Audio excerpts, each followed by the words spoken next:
Morning everyone. आज हम पढ़ेंगे जो मराठाकालीन जो शासन व्यवस्था थी, ठीक है। जो मराठाकालीन शासन व्यवस्था थी उसको आज हम स्टार्ट कर रहे हैं, ठीक है। तो देखो, मराठा शासनकाल कब से कब तक था बोलेंगे तो 1741 से लेकर 1854 तक क्या था, मराठा शासनकाल था। बीच में क्या हुआ था, बीच में अंग्रेज आए थे, उन्होंने शासन किया, ठीक।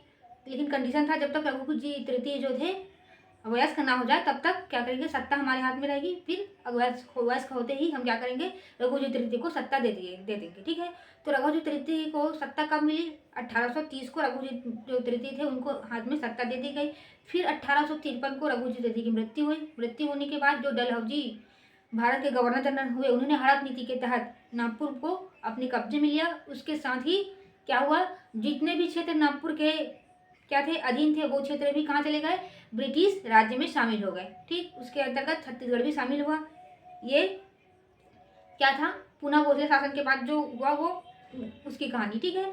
और उस अब देखते हैं कि इसका जो प्रशासनिक व्यवस्था, इसके शासनकाल की व्यवस्था कैसी थी, ठीक है। देखो, इनके पहले कौन थे, मराठा से पहले यहाँ कलचुरी थे। तो मराठों ने जो कलचुरी की शासन व्यवस्था थी उसको यथावत नहीं रखा था, उसमें कुछ प्रशासनिक और राजनीतिक क्या किया था, बदलाव लाए थे। और जो कोटियाबस का जो पद था उसको ही क्या किया था, उन्होंने यथावत रहने दिया था। देखो, जो कलचुरी थे उन्होंने छत्तीसगढ़ को 36 गढ़ों में बांटा था, लेकिन यहाँ जो मराठा आते हैं उसको क्या करते हैं, छत्तीसगढ़ को 27 परगने विभाजित कर देते हैं, फिर उसको कमाविजदार नियुक्त करते हैं। ऐसे करके जो क्या था उसमें बदलाव करते हैं। जो कलचुरियों के जो प्रशासन में चल रही थी, प्रशासनिक जो व्यवस्था थी उसमें मराठा लोग ये कुछ बदलाव किए हैं, उसको हम देखते हैं, ठीक है। सबसे पहले तो क्या किया, उन्होंने सूबा पद्धति यहाँ लागू की। और सूबा पद्धति जब लागू किया तो प्रशासनिक क्षेत्र को 2 भागों में बांटा गया। एक तो था खालसा भूमि, इसमें क्या होता था, इसमें जो मराठे रहते थे उसका प्रत्यक्ष रूप से नियंत्रण रहता था। और एक था जमींदारी भूमि, तो इसमें जमींदारों का नियंत्रण रहता था, ठीक है। ये देखो, सूबा शासन में प्रशासनिक क्षेत्र को 2 भाग में बांटा गया। एक था खालसा और एक था क्या, जमींदारी वाले हैं। जमींदार वाले तो देखो, खालसा वाला जो था उसमें मराठों का नियंत्रण रहता था, और जमींदारी वाले में किसका नियंत्रण रहता था, जो जमींदारी वाले थे उसमें जमींदारों का नियंत्रण रहता था, ठीक है। अब देखो, प्रशासनिक अधिकारी के बारे में देखते हैं। तो कुल प्रशासनिक अधिकारी 14 हुए इसमें, ठीक है। इनके कुल प्रशासनिक अधिकारी कितने थे, 14। अभी देखो, जैसे कि वर्तमान में क्या होता है, वर्तमान में जो विभाग दिया जाता है ना, मंत्री बनते हैं एक एक विभाग के, श्रम विभाग हो गया, पंचायत एवं नगरीय निकाय, ये सब की विभाग के अलग अलग मंत्री नियुक्त होते हैं। उसी प्रकार यहाँ पर देखो, ये एक प्रकार समझ लो, ये मंत्री है जिनके पास अलग अलग विभाग हैं, ठीक। देखो, सूबेदार कौन होते थे, जो सूबेदार होते थे वो सूबा के सर्वोच्च क्या होते थे, अधिकारी होते थे, जो मराठों के प्रतिनिधि के रूप में शासन करते थे, ठीक है। और इनको देखो, नागरिक अधिकार प्राप्त था, वृत्ति अधिकार प्राप्त था, ठीक। फौजदारी, दीवानी मामले, ये सब अधिकार क्या था, ये सूबेदार को प्राप्त होता था। अब देखो, कमाविजदार, ठीक। कमाविजदार जो होता था वो परगना का सर्वोच्च अधिकारी होता था, और ये क्या होता था, सूबेदार के प्रति उत्तरदायी होता था। मतलब ये सारे जो क्या कहते हैं कार्य करता था वो सूबेदार के अधीन ही करता था। सब रिपोर्ट किसको देता था, सूबेदार को देता था। कौन, कमाविजदार। और कमाविजदार जो है अपने क्षेत्र में शांति और सुरक्षा के साथ साथ जो राजस्व संग्रह करने का जो कार्य रहता था वो भी यह निर्वहन करता था। इसके पास भी नागरिक और सैनिक ये सब अधिकार होते थे अपने परगना के, ठीक है। किसका, कमाविजदार। गौटिया जो है वो ग्राम का सर्वोच्च होता था, ठीक है। इसका कार्य होता था कि ग्राम के प्रशासन का संचालन करना। ये क्या है, ये कलचुरी कालीन पद है जो मराठा काल में भी यथावत बना रहा। पटेल जो है वो मराठा काल में सृजित किया गया, ठीक है। ये पद कलचुरी काल में नहीं था, इसको मराठों ने सृजित किया। इसका कार्य होता था लगान का निर्धारण करना और उसके वसूली में सहायक करना, किसका, पटेल का, ठीक है। अब आए फडणवीस जो है वो परगना के आय व्यय का हिसाब रखने वाले क्या थे, ये प्रमुख क्या सर्वोच्च लेखाधिकारी थे। परगने के आय व्यय का हिसाब रखने वाले ये सर्वोच्च लेखाधिकारी कौन होते हैं, फडणवीस। और जो नायब फडणवीस थे, क्या, नायब फडणवीस, वो फडणवीस के सहायता करते थे। नायब फडणवीस की सहायता करते थे। फिर देखो, फिर कौन है, बरार पांडे का काम ये था कि वो प्रत्येक गांव के कृषि उत्पादकता के आधार पर लगान का निर्धारण करना। ठीक है, बरार पांडे क्या करते थे, प्रत्येक गांव का कृषि उत्पादकता के आधार पर लगान का निर्धारण करते थे। ठीक, और ये राजस्व संबंधी जानकारी भी क्या करते थे, एकत्र करते थे। ठीक, क्या करते थे, राजस्व संबंधी जानकारी भी एकत्र करते थे। कौन, बरार पांडे। अब पंडरी पांडे, पंडरी पांडे क्या है, पंडरी पांडे जो है वो मादक पदार्थों के आय का हिसाब रखते थे। कौन, पंडरी पांडे जो है मादक पदार्थ मतलब क्या हो गया, एल्कोहल हो गया, जितने भी नशीले पदार्थ थे उसके जो आय का हिसाब कौन रखते थे, पंडरी पांडे। ठीक है, अब आए कौन, पोद्दार। पोद्दार क्या करते थे, ये परगना के आय व्यय का हिसाब रखते थे और ये खजांची के रूप में कार्य करते थे। ठीक है, बढ़कर क्या काम करते थे, बढ़कर जो थे वो लगान संबंधी दस्तावेज तैयार करते थे। क्या करते थे, लगान संबंधी दस्तावेज तैयार करते थे और परगने की सामान्य स्थिति और अपने कार्य की जानकारी कमाविशदार को देते थे। देखो, परगने की जो सामान्य स्थिति एवं अपने जो कार्य है उसकी जानकारी किसको देते थे, ये कमाविशदार को देते थे। और लगान संबंधी दस्तावेज भी कौन तैयार करते थे, बढ़कर। ठीक है, कोतवाल क्या करते थे, कोतवाल जो कहते थे वो ग्राम की सुरक्षा करते थे। क्या करते थे, जो ग्राम है उसकी सुरक्षा कौन करते थे, ग्राम या गांव उसकी सुरक्षा करते थे कोतवाल। आमीन क्या करते थे, आमीन जो थे वो परगना के राजस्व में जो त्रुटि है उसको सुधार कर गणना करते थे। आमीन क्या करते थे, परगना के राजस्व में जो त्रुटि रहता है उसको सुधार कर गणना करने का कार्य किसका था, आमीन का था। ठीक है, उसके बाद कौन आए, उसके बाद आए पंड्या जो अधिकारी हुए। ठीक, ये क्या करते थे, ये 20 से 30 गांव के राजस्व संबंधी कार्य देखते थे। क्या करते थे, 20 से 30 गांव का राजस्व संबंधी कार्य जो देखता था उसको हम पंड्या कहते थे। पौनी क्या होता है, पौनी एक विशेष सेवादार था। ठीक है, मराठों के समय पौनी जो था वो एक विशेष सेवादार था। ठीक है, तो हमने क्या कंप्लीट किया है यार, हमने जो इसका प्रशासनिक अधिकारी जो हुए सूबेदार, कमाविशदार। सूबेदार क्या था, ये सूबेदार जो थे वो सूबा के सर्वोच्च अधिकारी होते थे और मराठों के अधीन क्या करते थे, ये शासक करते थे। इसे मराठा का प्रतिनिधि भी कहा जाएगा। कमाविशदार क्या होता था, परगना का जो सर्वोच्च अधिकारी था उसको क्या कहते थे, उसको कहते थे कमाविशदार। और ये जो था वो सूबेदार के प्रति क्या होता था, उत्तरदायी होता था। गौटिया क्या होता था, ग्राम के संचालन के लिए गौटिया की नियुक्ति गई। पटेल जो है वो मराठा के समय सृजित किया गया। ये लगान का निर्धारण करने और वसूली करने में क्या करता है, मदद करता है। फडणवीस जो था वो आय के परगना के आय व्यय के हिसाब रखने वाला सर्वोच्च लेखा अधिकारी कौन था, फडणवीस। अब नायब फडणवीस क्या था, फडणवीस की मदद करता था। बरार पांडे जो था वो गांव में जो कृषि की उत्पादकता के आधार पर क्या करता था, उसके लगान का निर्धारण करता था। पंडरी पांडे मादक पदार्थ का जो आय है उसका हिसाब रखता था। पोद्दार क्या करता था, पोद्दार जो था वो परगना के आय व्यय का हिसाब रखता था और यह खजांची के रूप में कार्य करता था। बढ़कर क्या करता था, ये लगान का दस्तावेज का तैयार करता था। कोतवाल गांव का क्या करता था, सुरक्षा करता था। आमीन क्या करता था, जो परगना है, जो परगना का राजस्व में, जो परगना के राजस्व में जो भी त्रुटि रहेगा उसको सुधार कर गणना कौन करता है, आमीन करता है। पंड्या क्या हुआ, 20 से 30 गांव के राजस्व संबंधी कार्य देखते थे। पौनी क्या हुआ, मराठा के समय एक विशेष सेवादार होता था। ये हो गया क्या, कंप्लीट। अब हम देखते हैं मराठा कालीन जो भूमि दान में दी जाती थी उसके बारे में देखते हैं। ठीक है,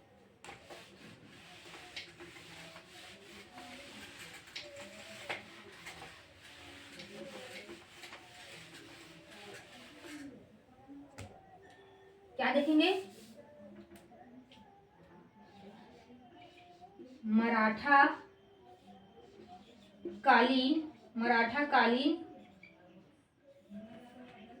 भूमि, मराठा कालीन भूमि दान। ठीक,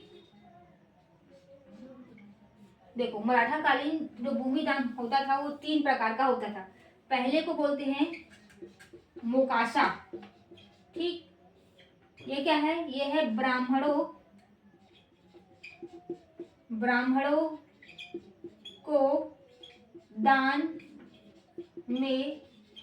में दिया गया ग्राम। ठीक, ब्राह्मणों को दान में दिया गया जो क्या है ग्राम, वो क्या कहलाता है, मुकाशा। क्या कहलाता है, मुकाशा। धर्मदाय। ठीक, धर्मदाय क्या होता है, धर्म के नाम पर दान में दिया गया गांव। ठीक, धर्म के नाम पर दान में दिया गया क्या, गांव। ये क्या हो गया, मुकासा धर्म।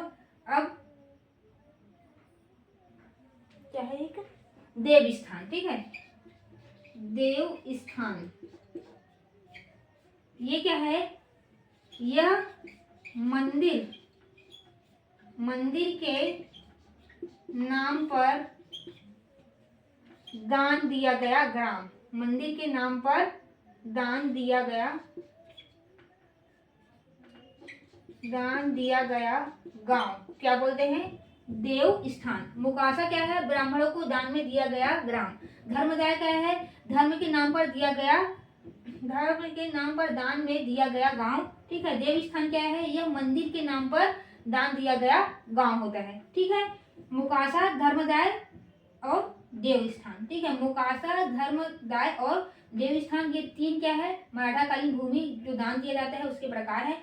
मुकासा वह भूमि होती है, गांव होता है, ग्राम होता है जिसको ब्राह्मणों को दान में दिया जाता है। धर्मदाय वह क्या कहा जाए, वह स्थान, भूमि या गांव होता है जिसको धर्म के नाम पर दान में दिया जाता है। और देव स्थान वह भूमि, गांव होता है, वह भूमि व गांव होता है जिसे मंदिर के नाम पर दान पर दिया जाता है। अब देखते हैं हम इसका राजस्व व्यवस्था कैसे था।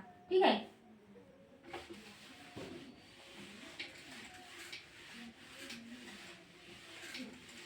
अब हम देखेंगे राजस्व व्यवस्था।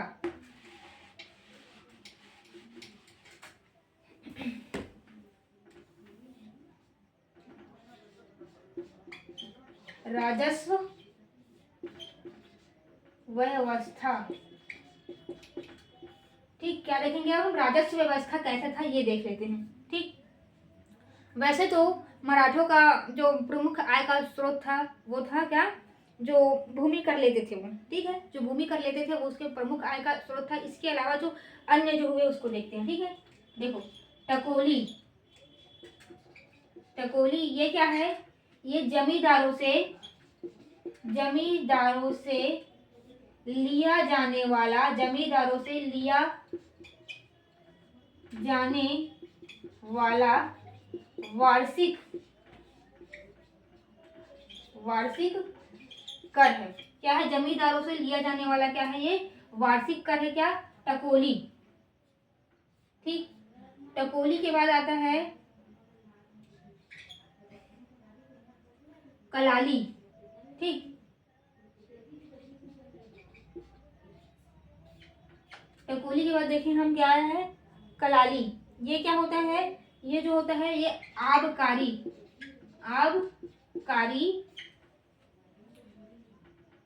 या मादक पदार्थ या शराब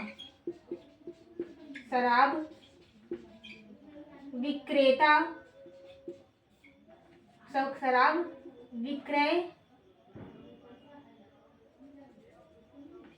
शराब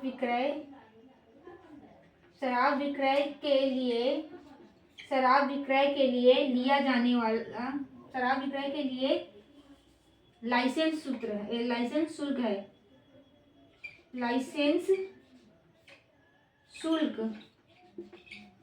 देखो कलाली के अंतर्गत क्या था, आबकारी, मादक पदार्थ विक्रय। ठीक है, और शराब विक्रय के लिए जो हमें लाइसेंस के लिए जो शुल्क देना पड़ता है वो सब किसके अंतर्गत आता है, कलाली के अंतर्गत आता है। ठीक है, उसके बाद देखते हैं हम सायर। सायर क्या है, ये आयात निर्यात कर है, आयात निर्यात कर क्या है, जो शायर है उसको हम आयात निर्यात कर के अंतर्गत आते हैं। ठीक है, शायर जो है वो शायर के अंतर्गत आयात निर्यात कराते हैं। शायर के अंतर्गत क्या आते हैं, आयात निर्यात कराते हैं। अब देखो पंडरी क्या होता है, यह कृषि से अन्य मदों पर लिया जाता है। ठीक है, पंडरी क्या होता है, तो पंडरी जो है वो कृषि से अन्य मदों के लिए लिया जाता है। मतलब कृषि को छोड़कर अगर कोई अन्य कार्य कर रहा है, ठीक, कृषि को छोड़कर कोई अन्य कार्य करेगा तो उससे हम कर के रूप में जो हम पैसा लेंगे तो उसको हम क्या कहते हैं, उसको कहते हैं पंडरी, गैर कृषि मद, ठीक, या कृषि से अन्य, या बोल सकते हैं गैर कृषि मदों, गैर कृषि मदों पर लिया गया, गैर कृषि मदों पर लिया जाता है, ठीक।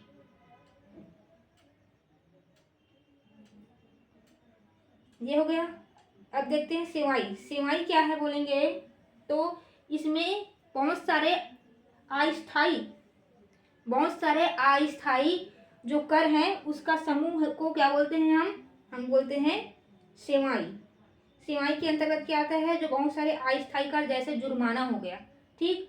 जुर्माना क्या है, एक अस्थाई कर है, ऐसा नहीं है कि सबको निश्चित रूप से देना पड़ेगा, जो नियम का उल्लंघन करेगा उस पर लगेगा क्या, जुर्माना, उस पर लगेगा अर्थदंड, ठीक है। देखो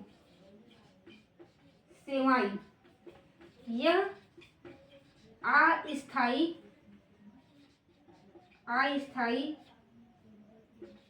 करों का क्या है, समूह है। यह अस्थाई करों का समूह है, ठीक। इसके अंतर्गत क्या आएगा, इसके अंतर्गत आएगा जुर्माना या अर्थदंड। क्या आएगा, जुर्माना आएगा या क्या आएगा, ये आएगा अर्थदंड। जुर्माना आएगा या अर्थदंड आता है किसके, सेवाई के अंतर्गत। अब देखो जमींदारी, एक और कर बच गया। ये क्या है, यह आयात किए हुए अनाज पर लगाया गया कर है, ठीक है। जब कोई अनाज आयात करता है उस पर कौन सा कर लगता है, जमींदारी कर। देखो टकोली किस पर लगेगा, जो देखो टकोली किस पर लग रहा है, तो टकोली लग रहा है, टकोली जो है वो जमींदारों से लिया जाने वाला वार्षिक कर को क्या बोलते हैं, टकोली कहते हैं। जमींदारों से वार्षिक जो कर लिया जाता है उसी को क्या कहते हैं, टकोली कहते हैं। कलाली किसको कहते हैं, आबकारी हो, मादक पदार्थ हो या शराब विक्रय के लिए जो लाइसेंस शुल्क दिया जाता है वो कलाली, ये सब किसके अंदर आएंगे, कलाली के अंतर्गत। शायर के अंतर्गत कौन से कर आते हैं, आयात और निर्यात कर शायर के अंतर्गत आते हैं। पंडरी क्या है, यह कृषि से अन्य मदों के लिए अन्य मदों पर लिया जाता है, यानी कि जो कृषि को छोड़कर कोई अन्य कार्य करता है उससे हम क्या लेंगे, पंडरी, ठीक है। सेवाई से क्या हो गया, सेवाई ये अस्थाई करों का समूह होता है, जैसे कि जुर्माना या अर्थदंड, ठीक। अस्थाई इसलिए बोला जाता है क्योंकि ये ऐसा जरूरी नहीं है कि हर व्यक्ति को ये जुर्माना देना पड़ेगा, जो नियम का उल्लंघन करेगा उसी को ये क्या करना पड़ेगा, ये जुर्माना देना पड़ता है। अब देखो ताबूतदारी व्यवस्था और तालुकेदारी व्यवस्था देखते हैं। देखो ये तो मैंने पहले भी बता दिया है कि ताबूतदारी व्यवस्था होता क्या है, कोई ऐसा भूमि जो बंजर हो, जिसको त्याग दिया गया हो, ये उसर भी क्या होता है, बंजर का ही पर्यायवाची उसर हो, उसको उस क्षेत्र के प्रभावशाली व्यक्ति के सहयोग से वापस से कृषि के अंतर्गत लाना क्या कहलाता है, ताबूतदारी व्यवस्था कहलाता है। और इसका जो प्रमुख होता है वो ताबूतदार होता है, और ताबूतदार ना तो क्या गौटिया होता है ना तो जमींदार होता है, वो क्या होता है, उस क्षेत्र का प्रभावशाली व्यक्ति होता है, ठीक। अब देखो तालुकेदारी व्यवस्था क्या होती है, यह राजस्व प्रबंधन की एक नवीन व्यवस्था है, ठीक है, जो वर्तमान में प्रचलित ठेकेदारी पद्धति जैसी होती है, ठीक है। क्या है, ये राजस्व प्रबंधन की एक नवीन व्यवस्था थी जो वर्तमान में प्रचलित क्या होता है, ठेकेदारी व्यवस्था की जैसे होता है। इसमें क्या होता है, कोई इसमें क्या करते थे, इस व्यवस्था में जो भू राजस्व के लिए मराठा शासकों के द्वारा एक निश्चित अवधि के लिए क्षेत्र विशेष के द्वारा लगाई गई सर्वाधिक बोली राशि के आधार पर उस क्षेत्र को ठेके पर दिया जाता था, ठीक है। जो बोली जितना अधिक लगाएगा उसी को ठेकेदार नियुक्त कर दिए जाते थे, और अवधि समाप्ति होने पर ठेकेदार को या तो ठेके को या समाप्त करेंगे या फिर क्या करते थे, नवीनीकरण कर देते थे, ठीक है। अभी जो खेत में अधिया वधिया लेते हैं ना, उसी प्रकार का ये तालुकादारी व्यवस्था था, ठीक है। अब देखो छत्तीसगढ़ में कितने क्या हुए ताबूतदारी की व्यवस्था की गई वो देखते हैं, ठीक है। कितने ताबूतदारी की व्यवस्था मतलब कितने भूमि को वापस कृषि क्षेत्र में जोड़ा गया है, ठीक है। क्या देखेंगे, कितने भूमि को वापस कृषि क्षेत्र में लाया गया है, और किस किस समय में, मतलब किसके समय में कौन कौन से ताबूतदारी की स्थापना हुई है, किसके समय में कौन कौन से ताबूतदारी की स्थापना हुई है वो देखेंगे हम, ठीक है। तो सबसे पहले जो सैंडिस्ट थे उन्होंने ताबूतदारी बनाया, कौन सा,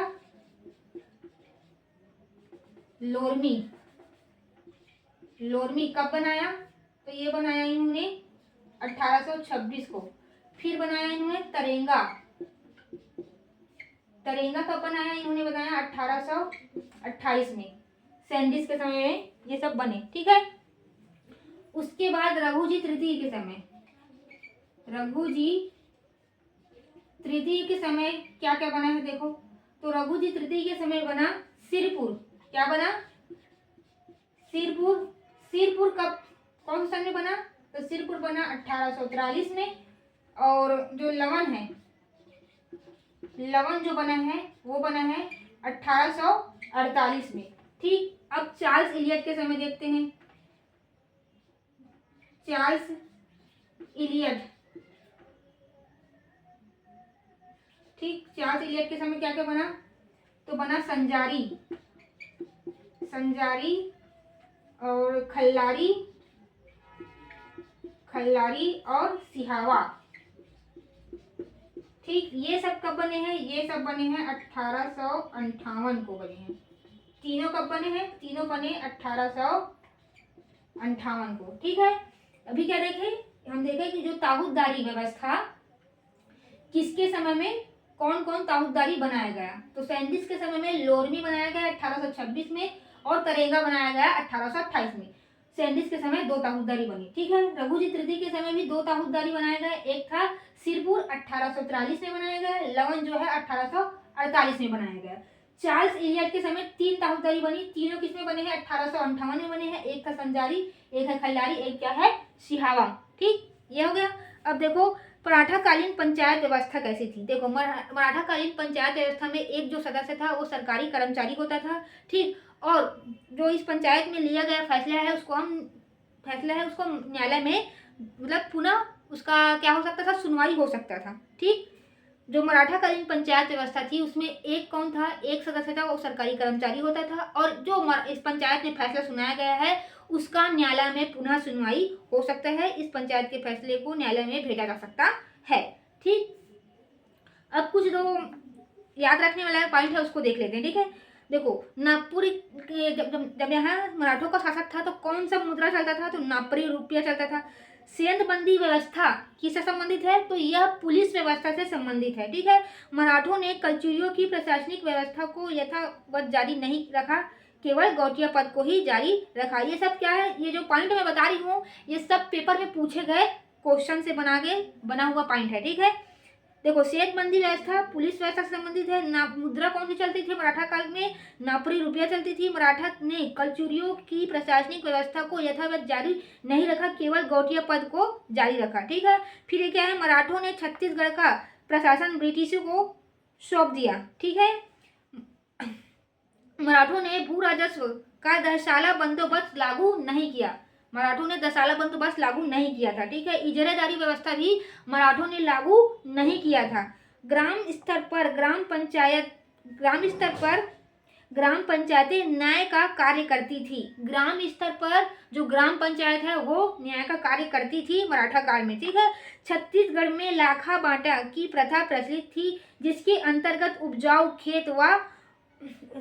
खेत का उपभोग हर किसान कर सके इसकी व्यवस्था की गई थी, ठीक है। लाखा बांटा प्रथा के अनुसार हर साल किसान की भूमि बदल दी जाती थी। देखो लाखा बांटा एक ऐसी क्या थी? प्रथा थी जिसमें जो उपजाऊ भूमि है उसमें हर किसान को खेती करने का मौका मिलता था, हर साल भूमि बदल दी जाती थी। यही क्या कहलाता था? लाखा बांटा कहलाता था। तो हमारा जो मराठा वाला टॉपिक जो हम लोग स्टार्ट किए थे वो हो गया है हमारा कंप्लीट। अब देखो अब तो हड़प नीति के साथ क्या हुआ? नागपुर जो है वो ब्रिटिश साम्राज्य में शामिल हो गया है। अब जो चलेगा छत्तीसगढ़ में वो, और उसके अधीन जो छत्तीसगढ़ था वो भी शामिल हो गया। अब छत्तीसगढ़ में जो चलेगा वो प्रत्यक्ष ब्रिटिश शासन चलेगा, ठीक है। तो अब हम पूरा छत्तीसगढ़ में जो अंग्रेजी प्रशासन कैसे कैसे क्या कार्य किए उसको देखेंगे, ठीक है। तो आज का क्लास हो गया हमारा कंप्लीट। तो अगर क्लास आपको अच्छा लगा हो तो लाइक कीजिए, शेयर कीजिए और सब्सक्राइब कीजिए। धन्यवाद।